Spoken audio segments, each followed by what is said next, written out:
Hello, Isn't It Romantic Readers Group? My name is Diana Muñoz Stewart. I am the author of Romantic Suspense for the Strong of Heart. My series, Black Ops Confidential, is out now, the latest. The Cost of Honor is also out. It's so odd holding it up like that. My next series, Bad Legacy series, the first book, Broken Promises, is out in June. And I am here with Priscilla Oliveras, and we are going to start our interview in just 1 second, but I want to introduce you by reading her bio real quick. Priscilla Oliveras is a USA Today bestselling author and 2018 Read It Double finalist who writes contemporary romance with a Latinx flavor. She and her work have earned praise from the Washington Post, New York Times, Entertainment Weekly, Redbook, Publishers Weekly, and Booklist, amongst others. Priscilla earned her MFA in writing popular fiction from Seton Hill University and currently serves as adjunct faculty in the program. She teaches the online class Romance Writing for Ed2Go. While she's a devotee of the romance genre, Priscilla also considers herself a sports fan, beach lover, and Zumba aficionado, who often practices the art of napping in her backyard hammock. Hello, Priscilla. Hi, thanks for letting me join you. Oh, I'm so excited to talk to you. How are you dealing with the quarantine in your area? Well, social distancing, just like hopefully many of you are. I live with my mom and dad, with my mommy and papi, but they actually happen to be visiting some familia out west in Nevada, just outside of Vegas. So I'm actually totally self-isolated, which is a new situation to be in. I know a lot of people live on their own, and so maybe it's not that different. But I will say I'm really thankful for technology and Wi-Fi for moments like this and Zoom, and we've tried the house party apps. So those kinds of technological devices and programs, whatever, have been really helpful to stay connected. Well, and you know what? You said they're in another state now. They're not even come home if they wanted to, right? They can't. Well, they have. We live in North Central Florida, and they're all the way in Nevada. So we've already said no. Obviously, they're not getting on a plane. They wouldn't even get in a car because of the number of stops and hotels and things like that. It's not safe for them to be traveling. And so they're with familia. Actually, they're visiting their first great grandchild. Wow. So they're getting to spend lots of time with these cute little boys. So they're getting to spend lots of time with him and my niece and her husband. So it's good quality family time for them. And we FaceTime a lot, and they send really pictures and things like that. So if they had to be somewhere away from me, then it's a blessing that they're there. And I I can see that, but that's so you have a lot of alone time to get your work done and because you do your writing now at home and you're doing your online classes at home. Yes. So I teach, I have the one online class for Ed2Go, and everything that I do with Seton Hill through the Writing Popular Fiction program throughout the semester, that's online. I'm also adjunct faculty here at our local college. I teach technical communication or business writing, and all of our live classes, those are live classes, but those have also gone online. So everything's online. And I would like to say yes. Now that I'm at home full-time, 24/7, I have more time. But I do have to say, I'm having a hard time. I'm staying on task with my students and all of that. But with my writing, like with my creative writing, usually I don't have a problem. Like, I enjoy putting on my earphones, and I have a special playlist that I'll listen to, or like a Pandora radio station that helps me kind of just fall into my story world. And I don't have a problem with that. But with everything going on, I think just the stress of worrying about family and like society in general. And I have one of my daughters is a nurse in the Philadelphia area. So that's like another, added level of concern, what she's dealing with and, every day. And I'm hearing that a lot. A lot of people are having trouble. A lot of writers I know are having trouble concentrating and doing their normal writing because there are these extra pressures and concerns and things that are weighing on you. And it's not that easy to kind of let go of that. Yeah. For me, I mean, I have some friends that have been really good, and they're staying focused, and they're like getting a lot of work done. And I'm trying to be more like them, but I personally am finding, I'm emotionally, I'm not able to completely disconnect from everything that's kind of going on in the real world. Yeah, so, yeah. I'm But just, if someone else is having that trouble, the good news is they can read your books, because your books are completely, take you into this wonderful world of family and warmth and happiness. And I think, did your first series, The Match to Perfection, when did that come out? Book 1 is His Perfect Partner, and that released October of 2017. Okay. And there's 3 in the series, right? There are three in the Match to Perfection series itself. It's His Perfect Partner, Her Perfect Affair, and Their Perfect Melody. And then there is another novella that was in the Fern Michaels Christmas anthology, A Season to Celebrate. Holiday Home Run is my novella in that in that anthology, and it features a Fernandez Familia member, so like the girl's cousin. Julia is the heroine in Holiday Home Run, and so the chronological order of the books would be His Perfect Partner, Her Perfect Affair, then Holiday Home Run, and then comes book 3 in the series, Their Perfect Melody. So their cousin actually shows up in book 3 as well, because her story in the Fernandez Familia timeline has already taken place. All right, but the main 3 books are about 3 sisters, right? Yes. Rosa, well, the oldest is Yasmin, is book 1, then Rosa and Lili Fernandez. So, and because it's familia, it's a family kind of drama. But all 3 that the sisters are Puerto Ricanas. They're Puerto Rican living. They were born and raised in a fictional suburb outside of Chicago. So the series does take place in and around Chicago. One of my favorite. Where you lived in the area, right? Well, I lived in Southern Illinois, but I grew up a huge baseball is my favorite sport. Was my abuela's on my mom's side favorite sport, one of my mom's as well. So we've always been Chicago Cubs fans, even though I've never lived full-time in Chicago. It's kind of a family story. There used to be some young Chicago Cubs players that they played for Chicago in our MLB season, but then winter ball, they lived with my abuela in Puerto Rico and played winter ball there. So she would then watch them and cheer for them. So I grew up watching the Cubs and cheering for the Cubs. So I visit Chicago. We like to go visit Chicago as often as we can. And when we lived in the Southern Illinois area, I would just try to make a point a couple of times a year, go up to spend the weekend watching the Cubs. But so and are your daughters, because you have 3 daughters, yes, right? Are your daughters fans or? Well, we're all sports fans. I would say probably my middle daughter is the biggest sports fan. Like, we are the ones that will talk about, hey, something's coming up on ESPN, or like for college game day, we're big college football and college sports fans. Go Gators. That's our and so my middle daughter and I will talk more sports, but the other ones, enjoy sports along with me. Just probably they're not watching ESPN as much as I am. So I just thought that was interesting. You have 3 daughters and you have a series about 3 sisters. People have asked me if that's how I like the genesis of this series, and I can't say. I mean, I wasn't thinking of my girls when I started. Really, I'm Yasmin, the oldest and book 1's heroine. She came to me first, and then just talking with her and getting to know her, then she shared with me, her sisters, kind of her story.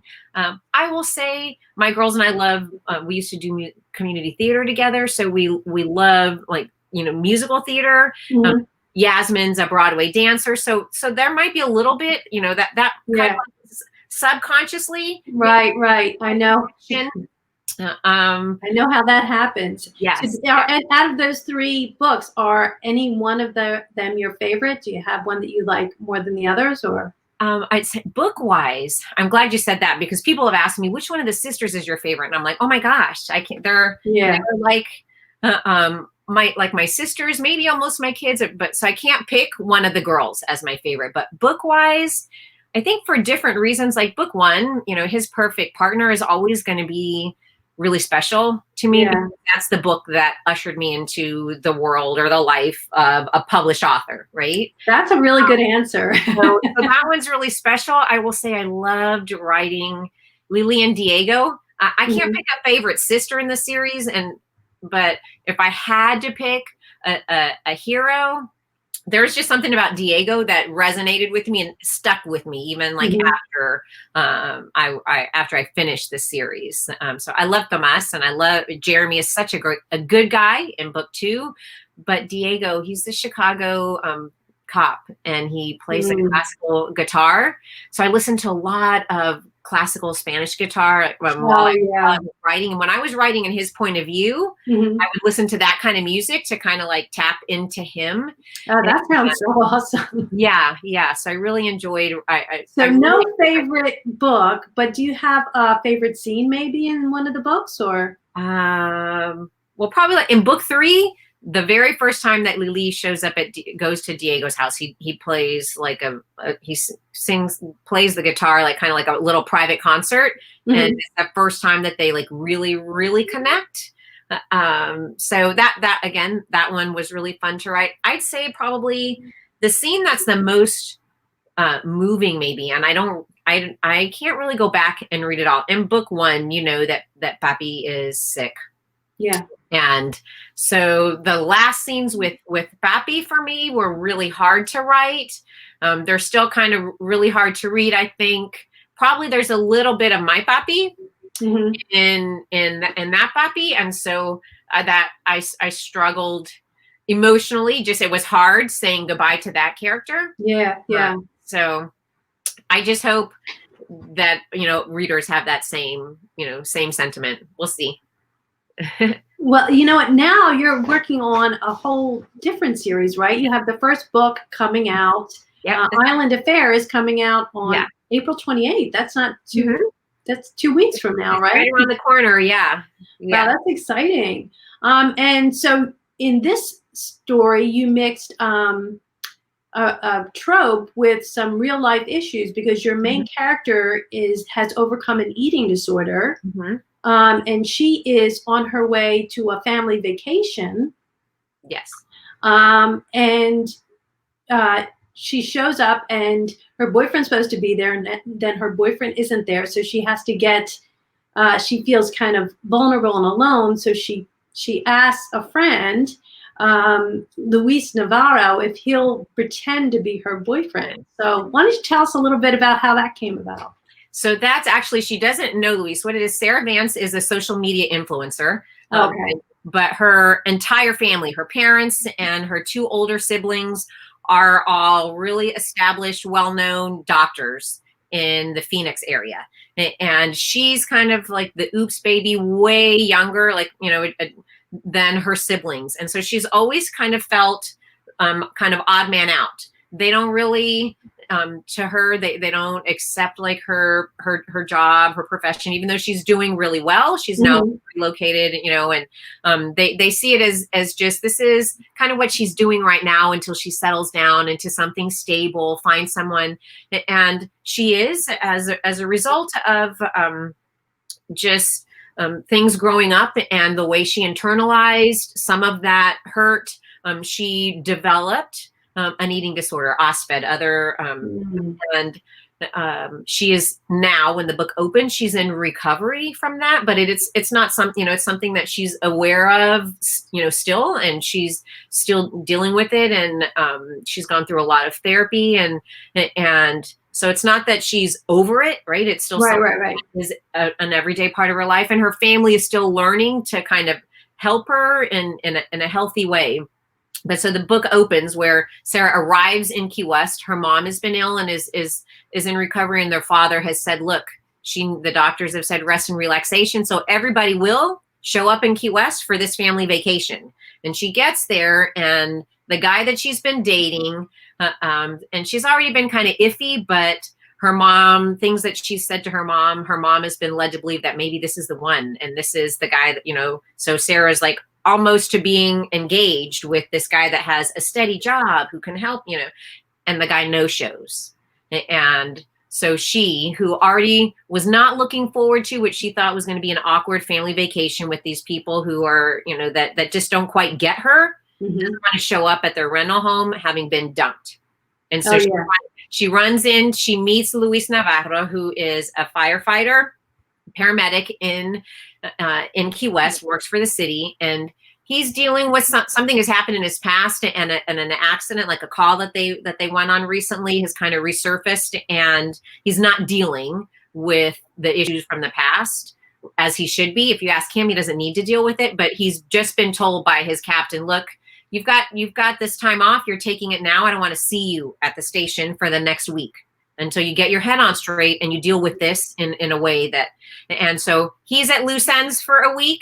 And the last thing he wants to do is sit at home or go fishing on his boat and be thinking about all the stuff that he doesn't want to be thinking about, that being on the job helps him not have to think about. And he runs into Sarah. And I love this setup. This is great. So he's got a week and she needs somebody for a week. And so she says, will you pretend to be my boyfriend, almost fiance, so I can get through this? You know, I love it. I love it. That's great. Yeah. And it's set in Key West, which I'm super excited about. I lived in Key West all of junior high and high school, so it's my adolescent stomping grounds. So I've wanted for a long time to take readers home with me to Key West. And that is so great. So I'm super excited. Now, is this one of a series or is it a standalone? It's one of a series. So okay. In this, well, similar to the Fernandez Familia, you meet all of the Navarros in this book. I've kind of said it's kind of like a mix of This Is Us and Blue Bloods. If Blue Bloods were firefighters instead of NYPD, because the Navarros have their weekly familia dinner, like you see in Blue Bloods. And I think like a lot of Latino families, they're all involved in each other's lives, whether you want them to be, whether you want your familia to know your business or not, they do, and they're going to tell you about it. And so that happens here. In book 1 is Luis's story, and book 2 is Ana Maria's, the sister, and so you'll meet her. And then book 3 is the younger brothers, Enriquez. Oh, wow. That sounds fantastic. I'm really looking forward to reading, Island Affair and all the rest. Can you tell me real quick, as we're running out of time, are you doing any appearances this year when the quarantine's over, or? Well, I'm hopeful. I mean, we had a lot of things on the books. I was actually, the end of May, I was supposed to be having a book signing in Key West and going live from some of the places that Luis and Sarah go together. Oh, wow. I'm not sure if that will still happen right now. I am scheduled later in the year. It's a Buns and Roses author reader event that takes place in Dallas. And as of right now, that is still a go. And I'm hopeful that I have a couple of events in the Chicago area, and actually there is Lori Foster's reader author get together. It's in the Cincinnati area in June. Right now that hasn't been canceled. I'm not real sure if that will go, but I guess if you want to find out where I'm going to be, you can always go to my website. It's prisoliveras.com, and I do have an events calendar up there right now. I'm going through the process of taking things down because they've been canceled, but I will update it as things are maybe rescheduled or new things come up in the books. Like the Miami Book Fair is later in the fall, and I'm hopeful that I'll be there. But I hope so. Yeah, I know it's really tough to launch a book right now, but I wish you the best of luck. And this sounds like an amazing new series. Thank you so very much for stopping by and joining us today. It's been fun. Bye. Adios.